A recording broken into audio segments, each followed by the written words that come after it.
Von Hilliard, I understand you have new reaction from the Trump camp. What is it? Yeah, I just want to read the statement that was just sent to me here by Trump campaign spokesman. Quote, if immunity is not granted to a president, every future president who leaves office will be immediately indicted by the opposing party. Without complete immunity, a president of the United States would not be able to properly function.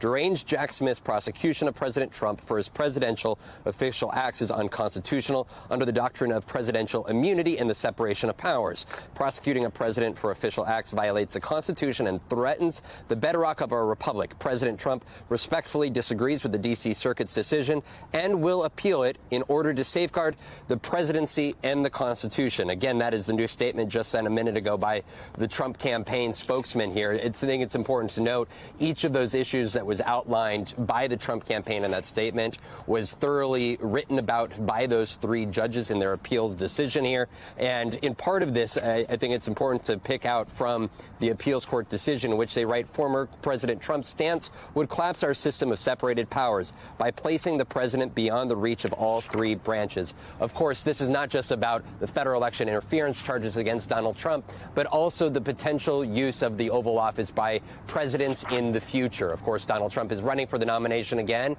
He has talked about being dictator for a day. He has talked about the strengths of having a strong man running a country. And so the decision here by the appeals court in the likely Supreme Court hearing oral arguments and taking this case up themselves and ultimately issuing their final ruling will have great implications not only for this trial that is slated to take place against Donald Trump, but also future presidents of the United States.